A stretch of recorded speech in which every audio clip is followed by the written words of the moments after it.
Good evening, everyone, and a very warm welcome for our webinar today, Liquid Workforce, the need of fluid talent for future-ready organizations.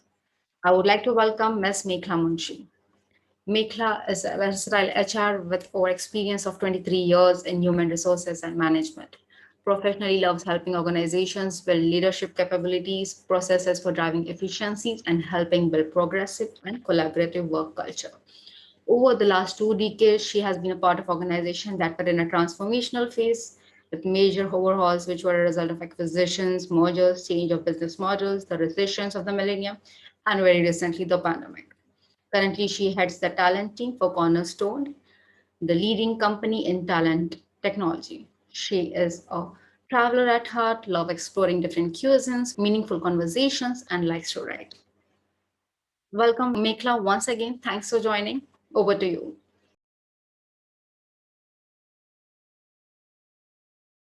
Randeep led an international team of experts to support developing countries on policies and programs relating to the digital economy. Before joining the World Bank, Randeep was a senior member of the Indian Administrative Services, and he has helped the Andhra government achieve prominence in the digital governance initiative and to become a key international destination for IT services outsourcing. We have all been a witness to Hyderabad's transformation over the last 2 decades, I would say. And today we are here to gain a lot of insights from him on the subject of liquid workforce, the gig economy that we all have to thrive in today, and how companies can leverage technology to get the maximum out of this precarious and ever-changing world that we are now a part of. So with that, please join me in welcoming Randeep Sudan. Thank you. Over to you, sir. So thank you very much for that excellent introduction, Mekhala. It's a pleasure for me to be participating in this session today. So are you able to see my screen? Yes, sir. Yep. Excellent. So the topic, creating a liquid workforce is a very interesting and very important topic. The concept of a liquid workforce first was coined by Accenture in 2016.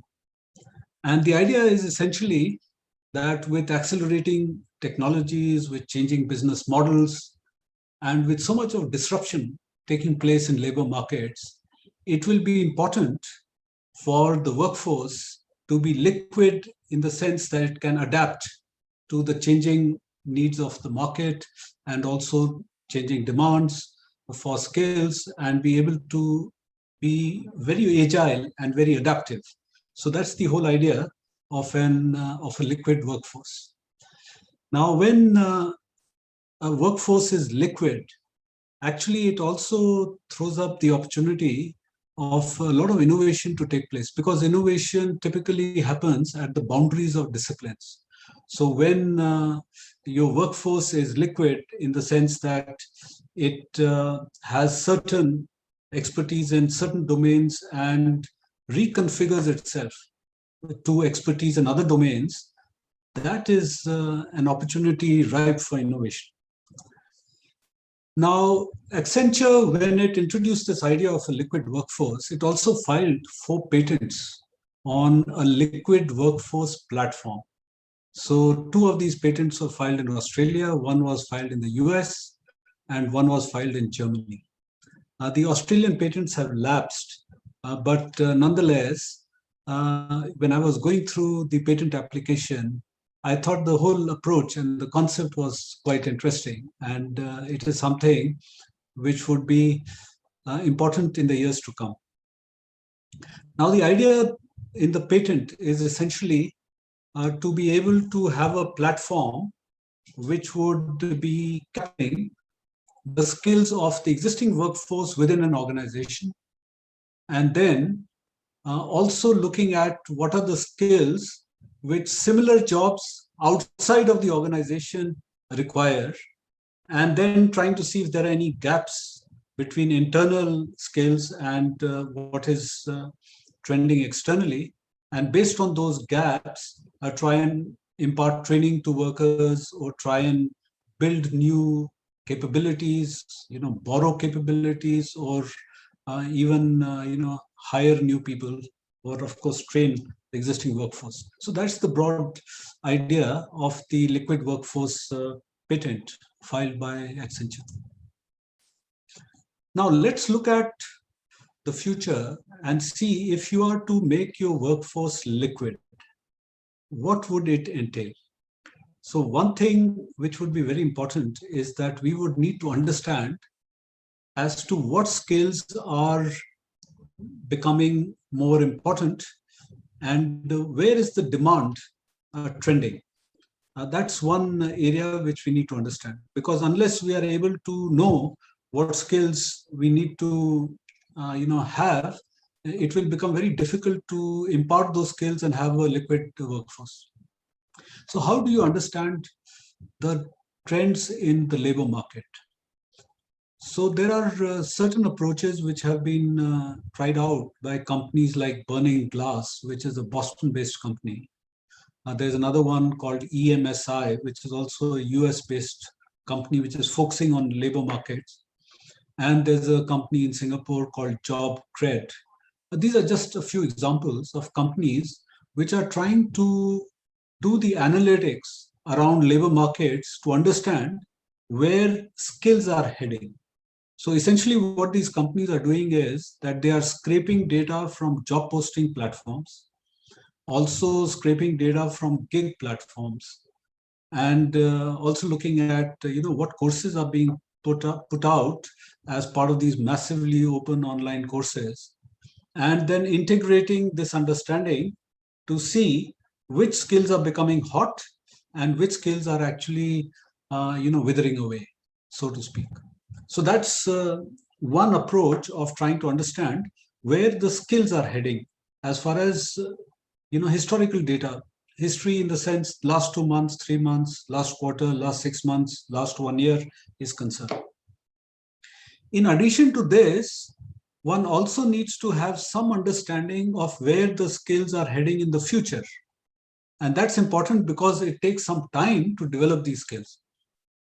So if you want to develop a whole lot of data scientists, it takes some time. So you should be able to understand that, okay, in the next 6 months, next 1 year, next 5 years, we will need an X percentage increase in data scientists, for example.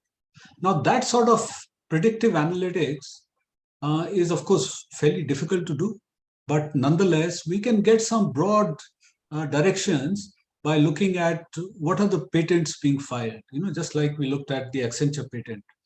What are the publications in academic and scientific journals and in blogs? What are the social media signals that we can capture? And also news stories, which might give us some signals as to where skills might be heading. And to that extent, if we do this systematically, we may be able to impart those skills and prepare ourselves for the future. So that's on the demand side. Now let's look at the supply side in terms of skills. So first thing is that the work of educational institutions is becoming more and more difficult. According to Deloitte, technical skills now have a half-life of about 2 years.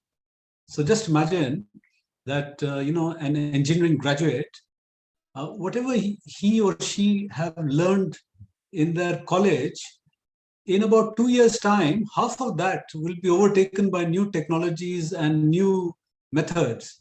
And to that extent, the currency of knowledge is having a lot of velocity in terms of new things coming up. And to that extent, educational institutions need to prepare the workforce very differently if we are to meet the supply side of changing technologies and changing business models. So currently the approach is that, okay, let's first identify an emerging area. It takes 1 or 2 years to identify an emerging area. It takes 2 to 3 years to codify, build and approve the curriculum. Then it takes some time for students to learn and master the skill. And it takes even more time to gain mastery on the job. So if we look at it in terms of a graph, While the educational system, the legacy system is represented by the longer curve. You have a period of discovery, then you have a period of codification, transfer of skills, and then skills, their demand declines. That is the legacy approach to skills. But with accelerating technologies and with fast changing business models, the curve is becoming very steep, as can be seen by the curve on the left. So in the phase which used to be the discovery phase, a technology may suddenly go up and might be, on the decline in a very short time because of the speed of change. So obviously, the academic institutions would have to really reinvent themselves if we are to address this rapid pace of change. Now, another thing is that what are the enablers that we need to put in place in order to see that we are able to develop the skills and do it in a personalized and in a very granular way.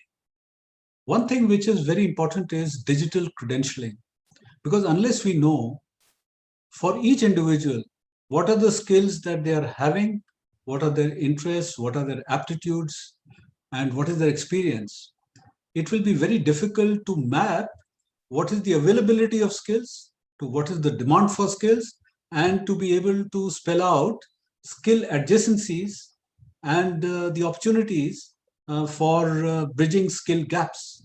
So digital credentialing will become very important in a world where workforce is more reconfigurable, so to speak. Also, if we look at companies, not only will they have regular employees, which has been the model so far, but these employees may be complemented by gig workers, for example. So you might suddenly create a group of people or a team of experts who work on a particular problem and then they dissolve. So the Institute of the Future in Palo Alto, it talks about pop-up enterprises where algorithms may configure teams which are drawn from different parts of the world to focus on a particular problem, and as soon as that problem is solved or that issue is resolved, this team dissolves and gets deployed in some other area on some other problem. So that's again a trend which we will see growing as we go forward in time. And then there will be the need to have two types of skills. One are enduring skills, which might endure in the long term. And then there will be skills which are rapidly becoming redundant and which are constantly in transition. So the enduring skills might be skills like soft skills, adaptability, resilience, and lifelong learning. Whereas transitioning skills might be what I referred earlier as to the half-life of skills. So because those skills are transitioning very fast. Another capability which will become very important is having a multi-sectoral and a multidisciplinary approach to skills acquisition. So it will be very important for people to be more broadband in terms of their skills rather than being deep experts in just one niche area. I spoke about the gig economy and the sharing economy. Now, if we look at how this particular part of the economy is evolving, we find that it is becoming more and more important. That's number one. Number two, there are, of course, teething problems because there are a lot of legal issues which need to be resolved. And we are finding that different governments are trying to deal with the gig economy in different ways. And I have just given a few examples here. So if you look at Spain, there's a court ruling that drivers for food delivery firm Glovo are actually employees. Even in South Korea, there's a case of a driver with the van hailing app Tada, who was ruled as an employee by the courts. Very recently, the Supreme Court in the UK dismissed Uber's appeal, and it has said that drivers should be classed as workers with access to minimum wage and paid holidays. We have the case of Deliveroo, which is a delivery company, and in March it had an IPO on the London Stock Exchange, and the shares dropped 30% on the first day and were 35% down by mid-April because of the apprehensions about the regulation of these platforms. So while we are seeing a lot of talent platforms, a lot of gig platforms emerging, there are quite a few legal problems which are associated with these platforms at the moment. So this is an area which is still evolving. Nonetheless, if we were to look at just one country for which data is available, the gig economy contributed to something like $1.6 trillion in 2020. And this is 33% higher than the previous year. Of course, one reason also is because of COVID, that a lot of people were delivering, or doing jobs online and had become part of the gig economy because of job losses. But nonetheless, the figures are significant. According to research by Da Vinci Payments, 93 million people in the US participated in the gig economy, up from 70 million in 2019. And the gig economy, the people who were more active in the gig economy, a large number of them were Gen Z and millennials. They accounted for the majority of people who were working in gigs. This also gives us some idea about how the younger generation is thinking about jobs. So they are less fixated on going up the hierarchy or up the ladder in one single corporation and doing lifelong in one area. They are more into trying to work on interesting projects with different companies, for different durations, and gain experience and enjoy, the whole effort of working on something interesting. So I think there is also a change which we can see in terms of the preferences of the younger generation. Now, the next thing that I would like to mention about in the context of a liquid workforce is that if a workforce is to be liquid, it should be possible to train the workforce in a much faster way than what has been possible traditionally. So there's an interesting report by PwC which talks about how virtual reality can be a very effective tool for accelerating training. So virtual reality was found to be 4 times faster compared to conventional training. Employees were 275% more confident in applying their skills and were also more emotionally connected to the content that they learned.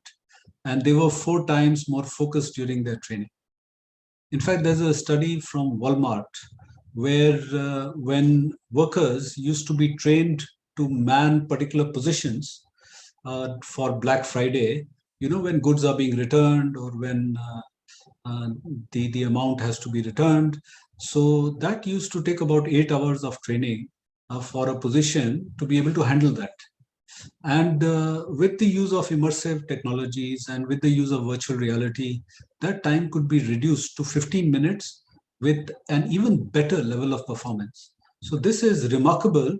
And this shows that if we are to make the workforce more liquid and train them faster, obviously we would need to use technologies like virtual reality. And this has to be embedded and incorporated as part of our training programs across the board.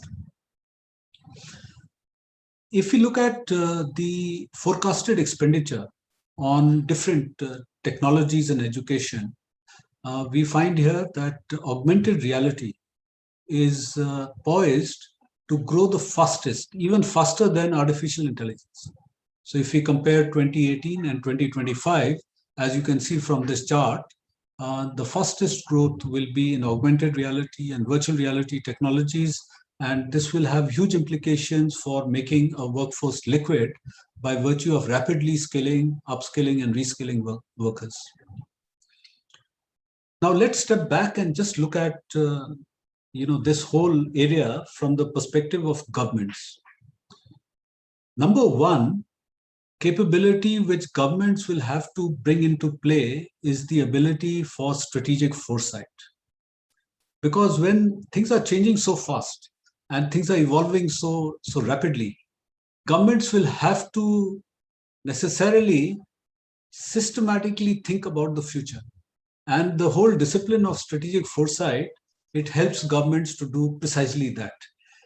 If I look at countries which have been very successful consistently, I find that Singapore, Estonia, are some of those countries which stand out. In the case of Singapore, they have a Center for Strategic Futures or Strategic Foresight in the Prime Minister's office. And every senior civil servant in Singapore is trained on future craft. And every 3 months, Singapore as a country does a systematic exercise across the board to identify emerging strategic issues, which are in terms of risks or opportunities for Singapore, and really think ahead in time. So they are constantly thinking ahead. That capability will become a very important capability for governments. The second important area for governments will be the adoption of standards-based digital credentialing system. And I explained why this will become so important, because unless you understand what is the current level of skills within your country, it will not be possible to develop skills which can meet future requirements and meet skill gaps. Another area which is going to be very important will be regulation of data held by platform companies.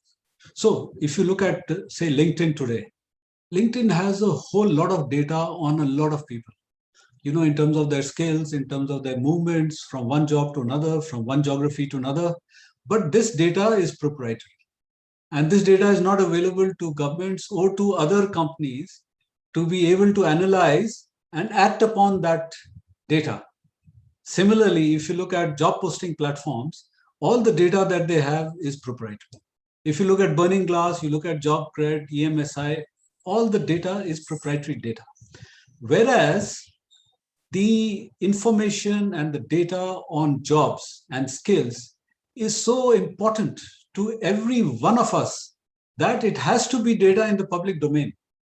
And there needs to be regulation to see that this data is made available to a lot of people, so that we can plan better, we can act better, and we can be better prepared for the future by virtue of having the analytics around this data. So this is an area, I think, which is very important for governments to start thinking about regulation. Of course, they might compensate these companies to some extent, but regulation, I think, would be very useful to provide this data access for insights into skills.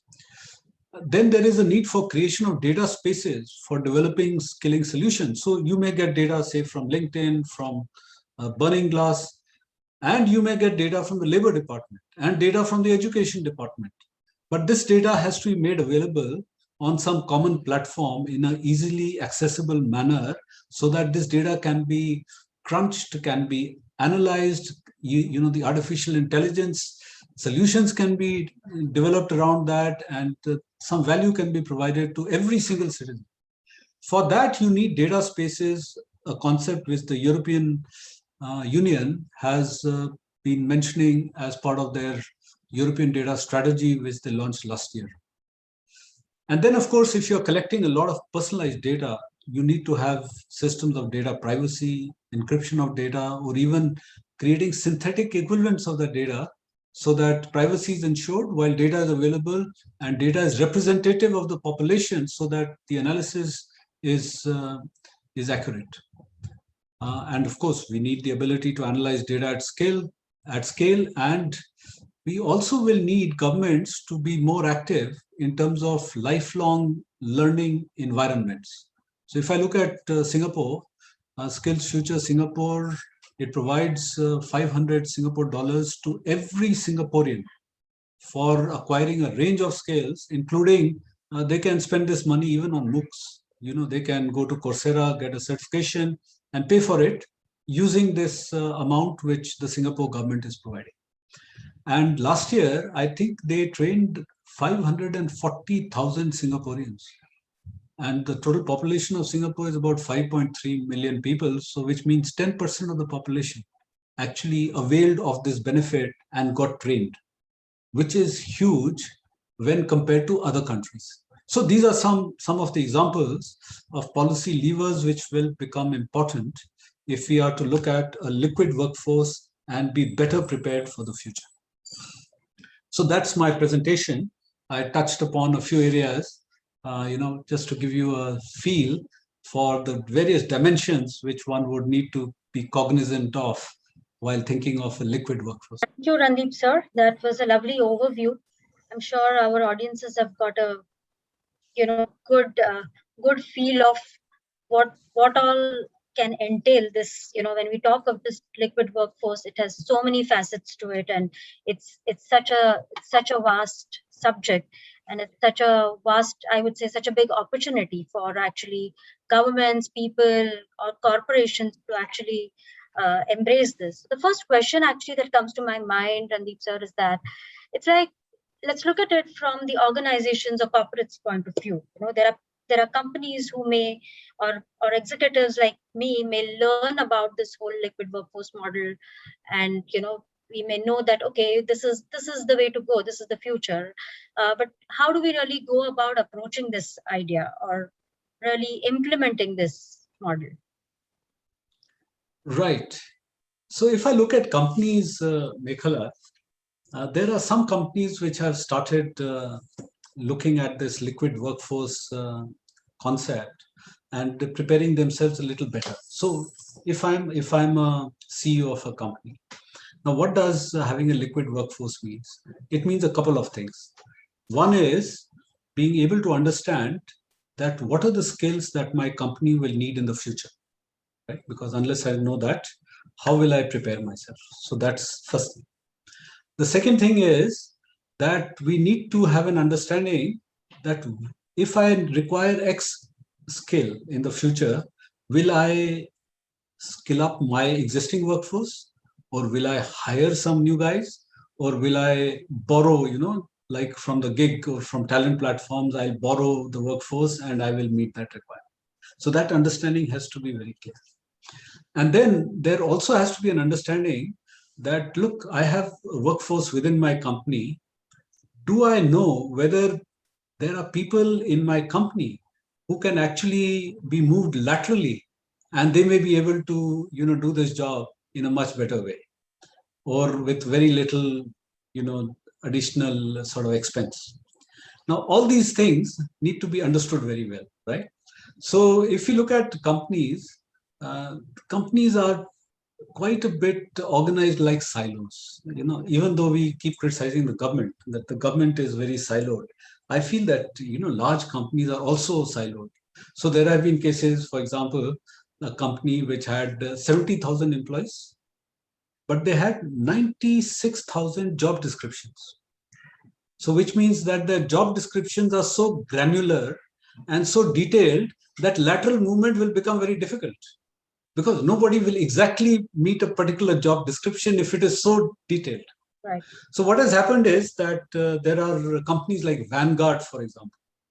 So what they have done is they had 17,000 employees, 7,000 job descriptions. Of course, much better than the previous case I cited. So they have reduced that 7,000 to 2,000 job descriptions, first of all. So trying to make jobs a little more general so that you give an opportunity for lateral movement to your employees. There's another company, Ingersoll Rand, which is a famous company for compressors. So what they have done is that they have focused a lot on ensuring that their employees are trained and are able to move laterally so that there's fluidity in the organizational structure. So there, the employees are, in a sense, they are in charge of their career path, but the managers facilitate and enable that to happen and are very much engaged with their workforce to see that they are trained and they avail of those opportunities. So that's another example of a company. But in addition to this, there are quite a few companies which have started specializing in understanding what are the existing skills in an organization and then how those skills should be should be developed going forward so that the company is on a growth trajectory. So we have quite a few actually companies which are doing this. I know of a company called Fuel 50, which is an Australian company which does a lot of this. There's companies like Workday, Gloat, Avature. There's even one called Phenom People, and they are building talent marketplaces within organizations. So it's not as if it's a marketplace globally. It's within that organization building a talent market. And then there are also specialized vendors who are coming up who are focused on skilling the workforce. So they're looking at a company that these are the gaps. So how do we customize and do training for these workers?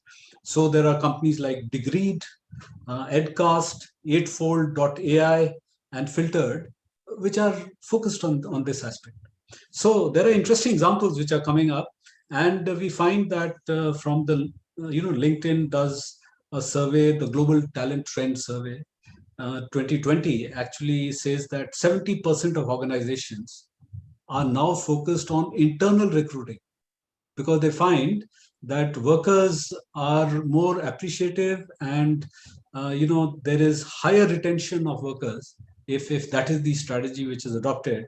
So we are finding that there's a lot of interesting developments taking place for companies, and a lot can be done in those companies to make the workforce better prepared, have better outcomes and better results. Right. I hope I answered your question. Yes, you did, sir. And while you were answering, 10 other questions came to my mind, but I'm just going to repeat myself in the interest of time. One other thing that I've been itching to ask you is, and this is really more so in the India context, because we are a country where, we have so much supply of people. And yes, there is a lot of demand as well, but the demand supply gap is, in spite of people being there, the gap is still as wide as it can be, right? The pandemic, of course, has, shown us, some harsh realities. We've seen that many young boys and girls have jumped into the workforce in the last couple of months, be it food delivery, cargo, courier services, ambulance drivers, people working in public health and all these. These are very, very unorganized sectors, really, So what do you think, is the government or India doing enough for these blue-collar workers, and how can these people come on digital platforms or anywhere else? And what kind of reforms do you think would be required? Yes, so I think that the potential of the gig economy is huge globally, and of course, very much in India. India already has a fair share of the cloud-based services in terms of workforce. Something like 24% of the global workforce on cloud-based platforms is from India, which is quite a bit. But nonetheless, there's a recent study which was done by the Michael Dell Foundation and along with BCG. So they did a study on the gig economy in India, and it's a recent study. So the study says that the potential for gig economy in India in the long term is 90 million jobs. So 90 million jobs can be actually delivered using the gig model. And this could mean revenue of something like $250 billion. And it could be an incremental 1.25% of GDP. So huge opportunity. So that is very clear. Now, if we have to realize this opportunity, we have to have a whole of government approach. So it cannot be a siloed, segmented approach. So far, what's happening is that the latest economic survey, it mentions that there is some, movement in terms of some amendment to the code on social security. They've introduced a new code, 2020, and this code actually combines a few laws and brings it under one umbrella. And it also specifies that workers in the gig economy should be considered as unorganized workers, and social security benefits should be provided. Now, that's just one part of the whole approach, right? A lot more has to be done. So what we need to do is, number one, the employment status of these workers needs to be clarified across, because you have so many different shades of services which are part of the gig economy. And a one size fits all approach may not work. So you have to be more nuanced in terms of the employment status. Number two, the health and safety insurance, for example, that is not adequately addressed. Even collective representation and bargaining in certain areas is just not there. Then if you look at each of these digital platforms, they are driven by algorithms. So, an algorithm assigns that, look, you pick up that customer, or are you available to pick up that particular passenger from place A to place B? Or, why don't you reach out to do this cleaning job? So all this is algorithmic decisions. Whereas there is no system in India today which regulates or which has some transparency in those algorithms. So just recently, the Spanish government had a discussion with employers and the people who are running these platforms, and with workers organizations, and they decided that they will introduce legislation for algorithmic transparency. A worker should know why he was rejected, for example, or why somebody else got a thing. At least the decision parameters should be made explicit. It should not be a black box. So stuff like that would need to be done. And then I have already mentioned about this whole thing on credentialing. India has no system of worker credentialing or even student credentialing, and we have no standards on that, which is something which needs to happen. Even our training and professional development on the gig economy, I think, is not up to the mark. For example, I'll give you an example. The other day, I was looking at SWAYAM. It is an online platform which the government has introduced, where a lot of courses are being delivered, from different universities in India, and these courses are available for people. Now, if the gig economy can contribute to something like $250 billion, at least I would expect one course on the gig economy or the sharing economy, in that SWAYAM platform. There is nothing. I would expect at least one course on strategic foresight, strategic futures. It is not there. So I feel, even we have the National Education Policy 2020, just recently. You look at that National Education Policy, there is no mention of gig. There is no mention of sharing economy. So how are we going to develop our workforce and have a strategy on education without understanding what the trends are and where jobs are moving? Education for what? At the end of the day, education has to land a job at the end of the day, or a meaningful, and a meaningful job. So if the national education policy itself is oblivious to these developments, I think there's a lot to be done. So I'm being a little candid and forthright by, making these criticisms. But I think India, with such talent, and such capable people, we can certainly do better. The government of India has Planning Commission, which is supposed to be doing the strategic foresight. But how frequently is this exercise done? How many of the senior civil servants have an understanding of what is to be done in this, how to do it systematically? Because it's a science in many ways. You need to understand it. So there are lots of gaps. I can go on and on and on. So many gaps. No problem, sir. I think one of the things that I intended to ask you was, what should academic institutions do to prepare students for this, for these kind of uncertain futures? Or I actually don't like to call it an uncertain future, but this gig world that we are now part of, right, where there is no certainty about any job. It's not like, when our fathers went into jobs, right, in the early 70s or 60s or whatever, and they would go work with one company and they would be there for the rest of their lives, right? People would never think of changing jobs once they got a job.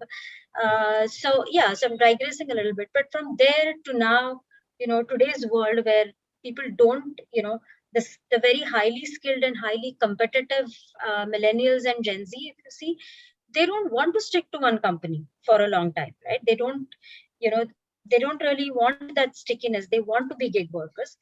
And again, coming back to the question on academic institutions, which you partly did answer, that we have a national education policy, but what about the connection of this policy, or whatever happens through that, to employability, to means of employment. Yeah? It is there in certain sectors, like maybe the more like engineering, for example. So engineering institutions and certain other professions, it's there, but I'm sure there are still a large number of courses and professions where the link to employability today is missing. So what should academic institutions really do to So on this, Mekhala, this is my personal view, and this is not something which is there, in terms of a very structured sort of paper or some academic publication. So I have been reflecting on this because I set up a company, Multiverse, which is a social impact enterprise. And one of the areas where we can have the highest impact is on jobs, because that touches the life of virtually everybody on the planet. So I have been thinking that if we were to develop a workforce for the future, or even if academic institutions were to do something for students, what is it and how is it that they should be going about?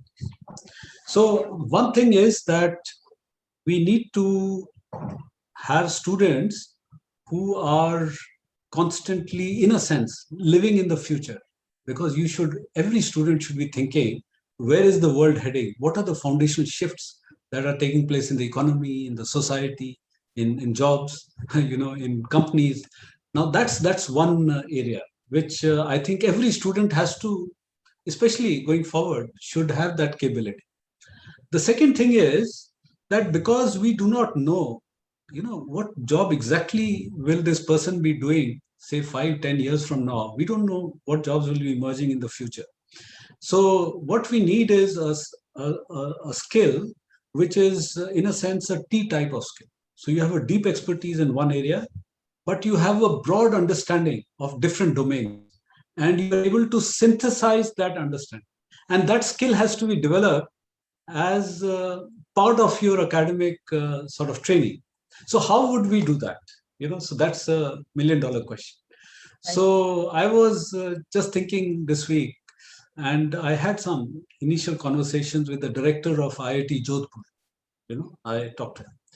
So one idea that I proposed to him was that why don't you introduce a program as part of your curriculum, which is looking at prediction markets. And this is just one part of it. So what's a prediction market? Now, the Iowa University has set up Iowa Electronic Markets as a prediction market for education and research. So basically, say, if I tell a student, an engineering student, that can you predict which company by when will reach 1,000 qubits in quantum computing? Say that's the question. It's a prediction, right? You have to predict.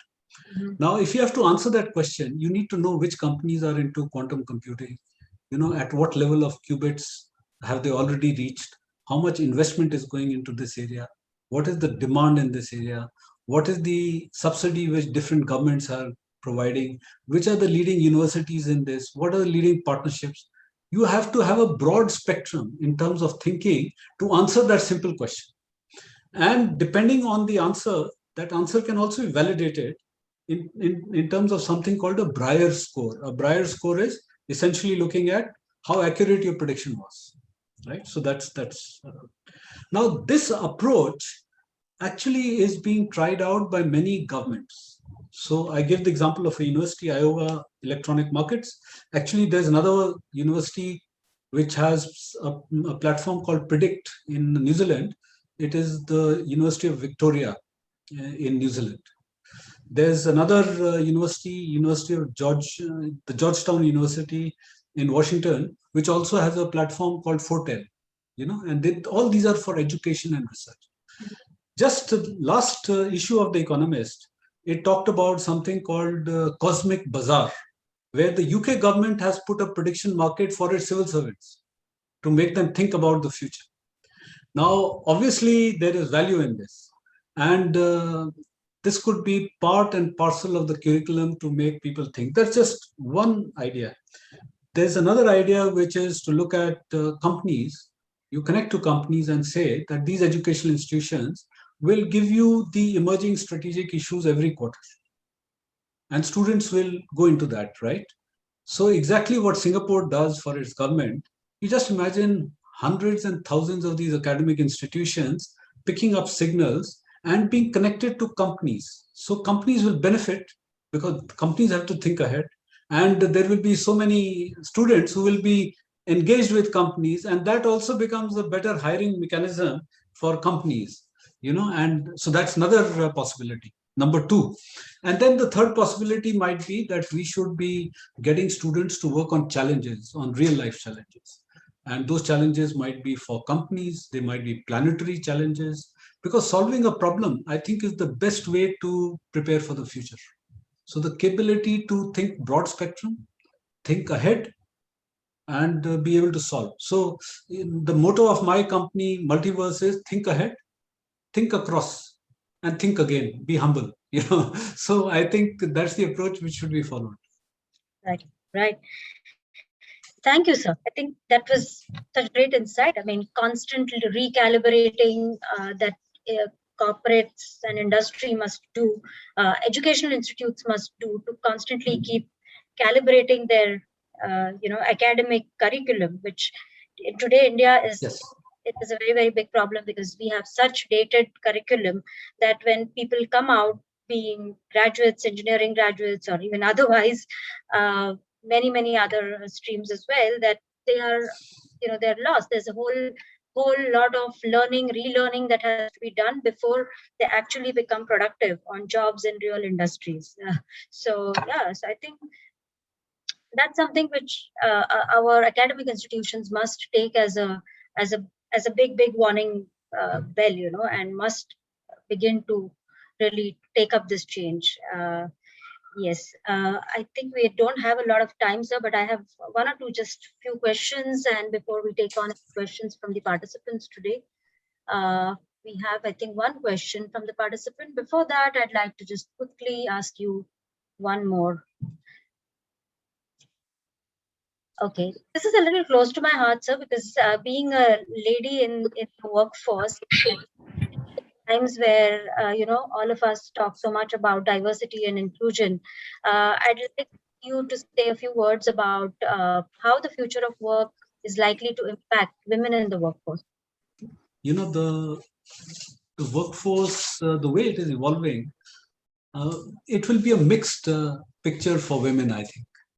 So one is that increasingly soft skills, and things like healthcare, for example, will become more important, and women have I think, a natural advantage in those type of professions. You'll find a lot of nurses, a lot of doctors who are very capable are women.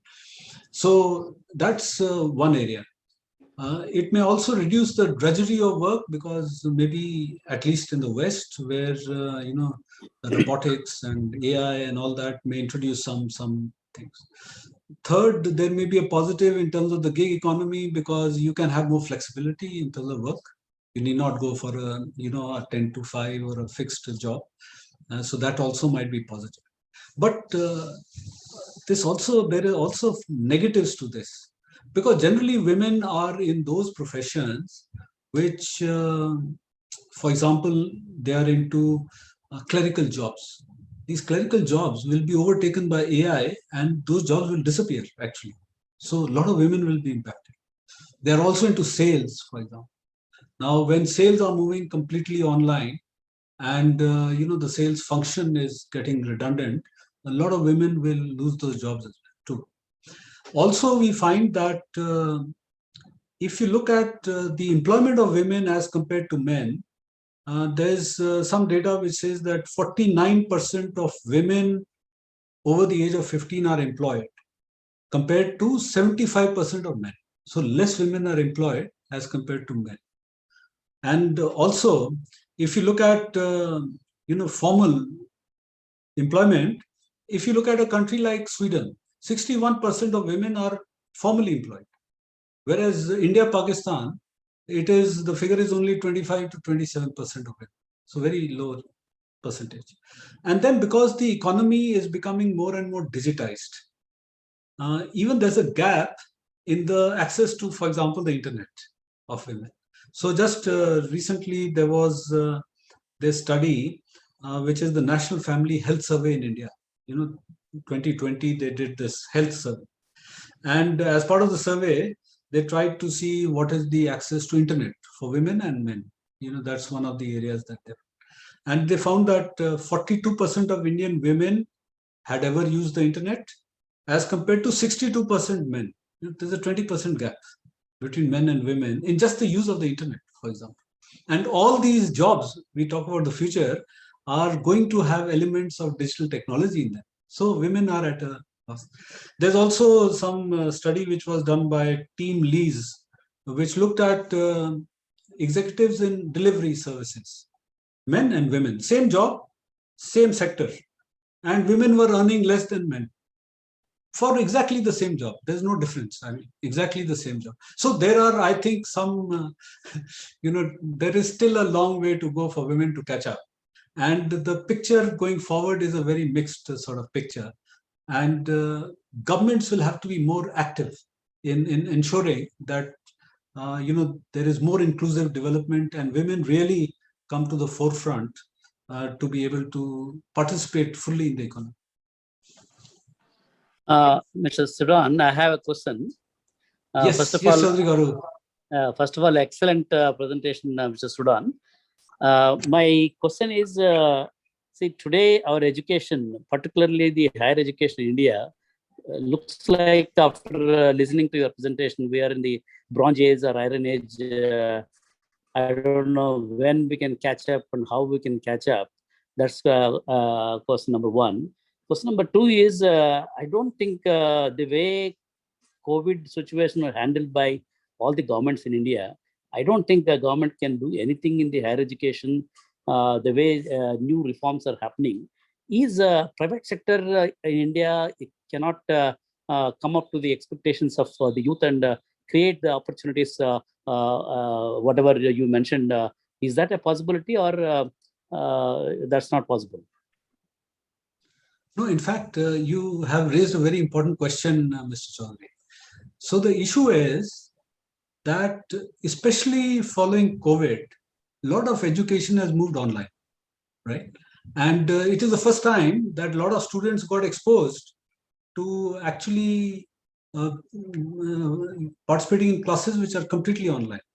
And there's a survey in the US, for example, which found that 71% of students thought that their education or their studies were better or were the same. That means they were not worse off as compared to face-to-face education. Now, when education is moving online, then every university is on the same footing. So geography is history. So no matter where you're located, you have to compete with universities across the world, because a student can go to any university. Why should he come to you? He can go to a university in the Philippines. He can go to any university.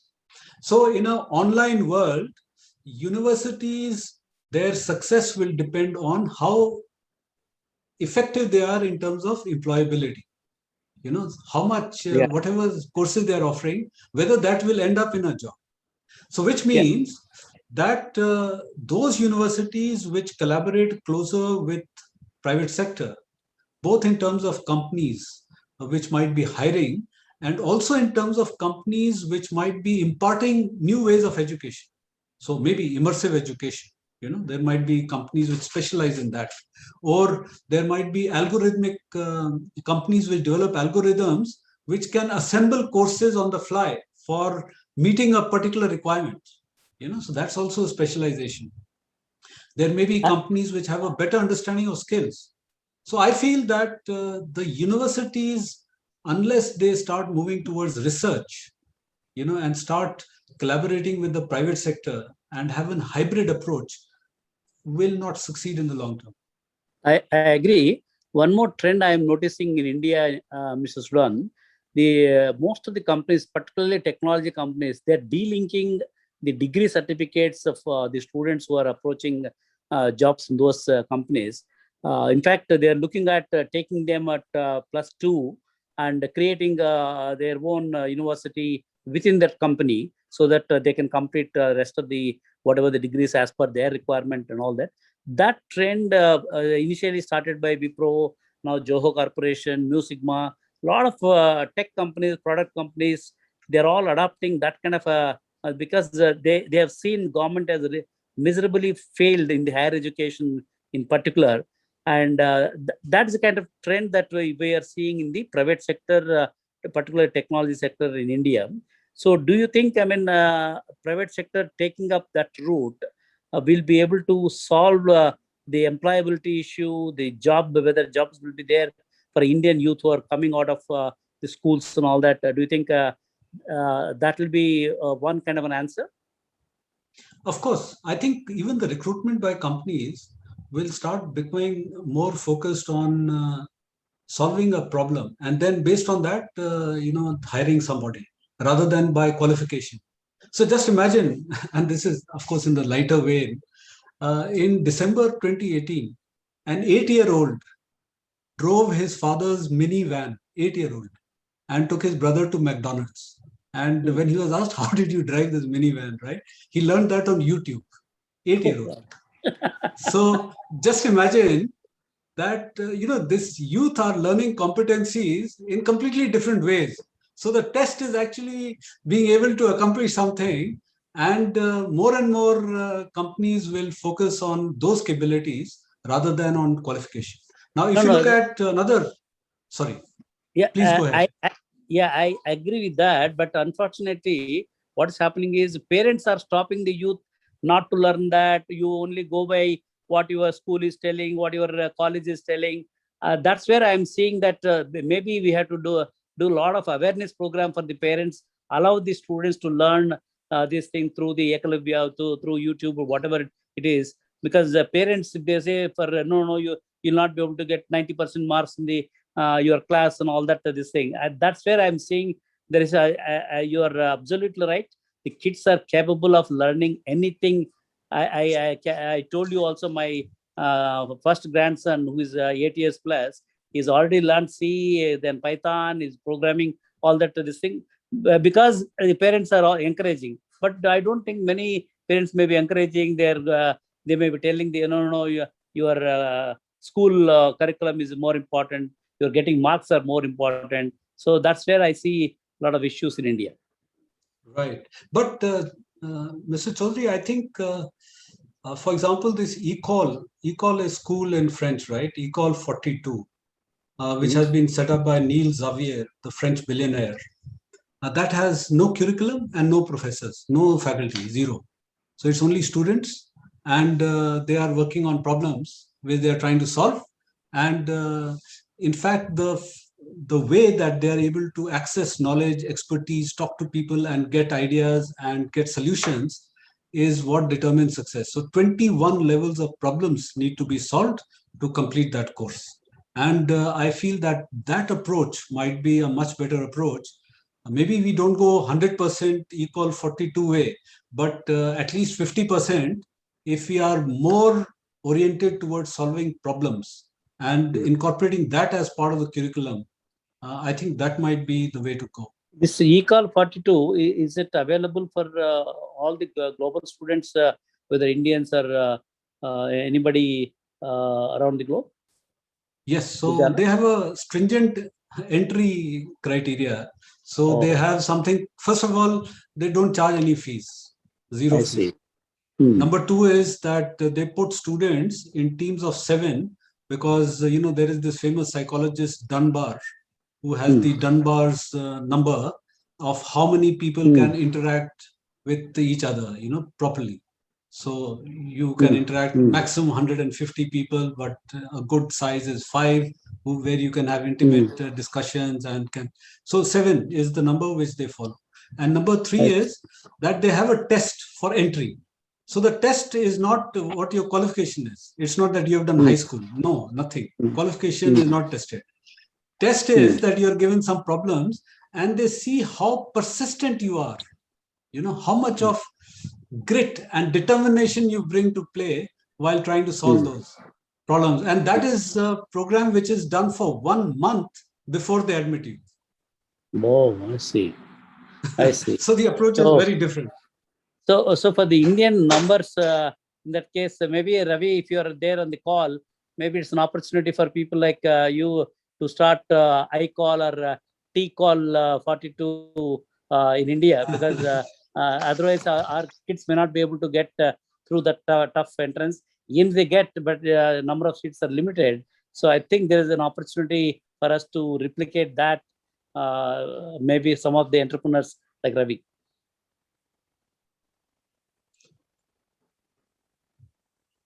Ravi, are you there? Sure. So I will talk on behalf of Ravi. I'm Farah. So yes, obviously we will be going to go get this done for us. I call definitely we will look into this, and let's get future ready then. Let's make this as an action item out of this conference. We should create an organization to solve this problem, whether you call D-call or I-call or whatever it is. But we should have our own this thing, so that our Indian kids also can get into that kind of a mode of learning. So that's my interest. Yes, and Mr. Chaudhary, I think we can go one step further from that equal 42. So for example, we can use technologies like spatial.io, which is a company which is into virtual reality. So now that virtual reality is becoming important, you can actually have students, 7 students, one from Colombia, one person from Spain, one from Mongolia, one, 3 from India or whatever. You create an international group. Now, when you do that, you're also helping these students to acquire communication capabilities in a global context, because this is a global group, number one. Number two, you connect with companies and say that, why don't you give us your problems? And this group will try to solve them. That's number two. Number three is that these students themselves may start working on a project where they want to launch their own companies. Even young people are looking at entrepreneurship. So there might be a group of 7 students who are working together to see how they can launch a particular product or service.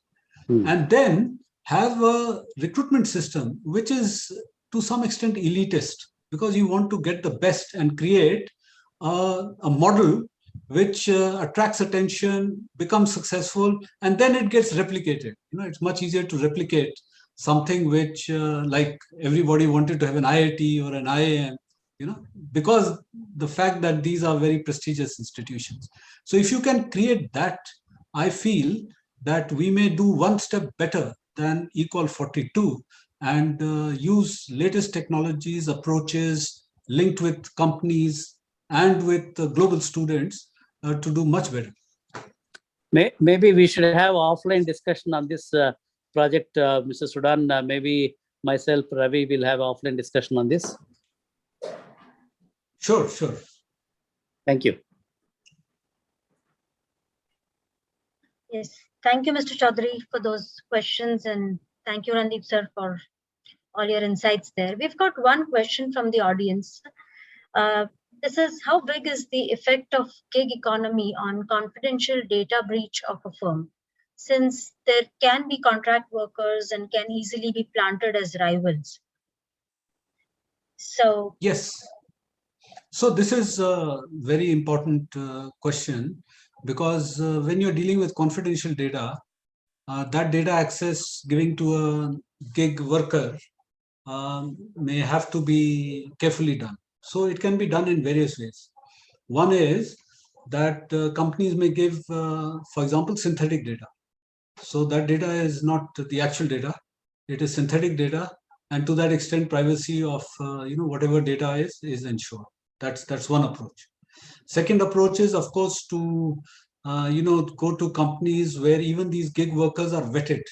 So, for example, if you look at TopTal, a platform, they are the top 3% of technical talent. Only they hire, and there would be also there are companies, for example, who are workers but are doing defense projects as well. So they are vetted, and they are their credentials are clear. So to that extent, one can place more confidence on that. But it has to be a combination of this, and there is no straight answer to it. Depending on the data, the organization, what needs to be done, one needs to be careful about this, certainly. But it's a good question. I hope we answered that. One question is, what are the skills, the technical skills required to match any particular current trends? I see, okay. So these skills, if you want to look at the trends, so, there is something called a Johari window. It's called Johari window.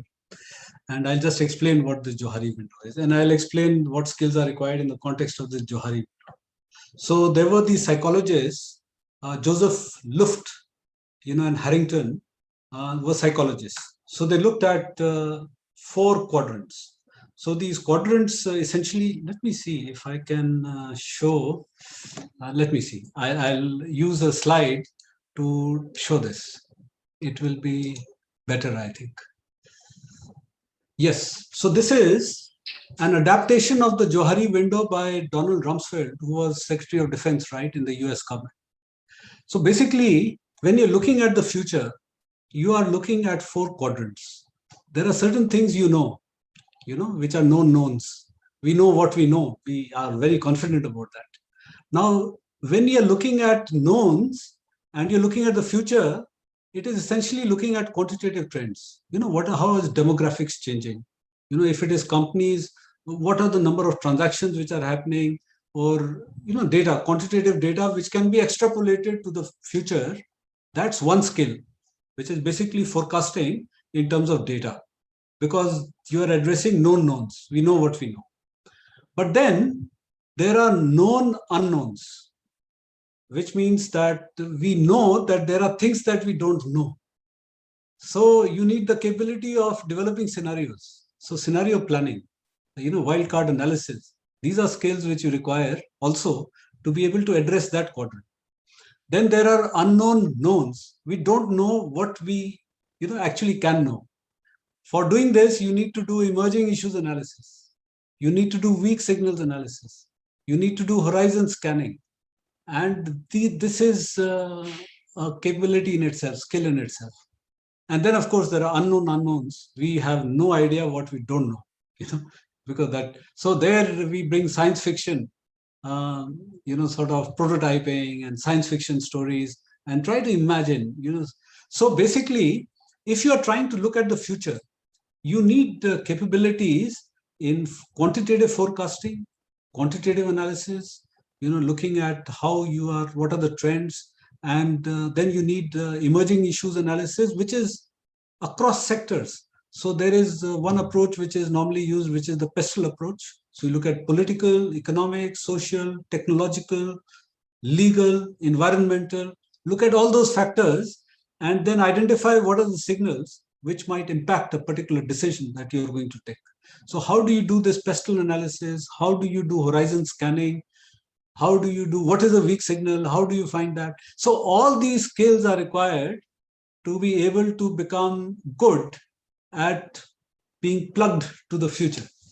We can go on talking about this. However, in the interest of time, we need to conclude this session. Mr. Chaudhary, for originally suggesting this, and to and of course, Mekhala and Farah, excellent, I enjoyed participating. So thank you so much. This was a great topic, and we would like to have more such topics from you, Mr. Sudan. Thank you. Thank you. Thank you. I would just say thank you, everyone. And Farah, would you like to take over for concluding this? Thank you, everybody, for joining our webinar today. I hope this was very insightful for you and for us too. Thank you for our speakers today. Thanks, Mr. Randeep Sudan. Thanks, Mekhala. Have a very good evening, and the recordings will be available on our LinkedIn channel, SyngyMAXIM, and on our YouTube channel as well. Thank you very much, and we will soon come with another webinar for you. Thank you. Stay tuned. Bye.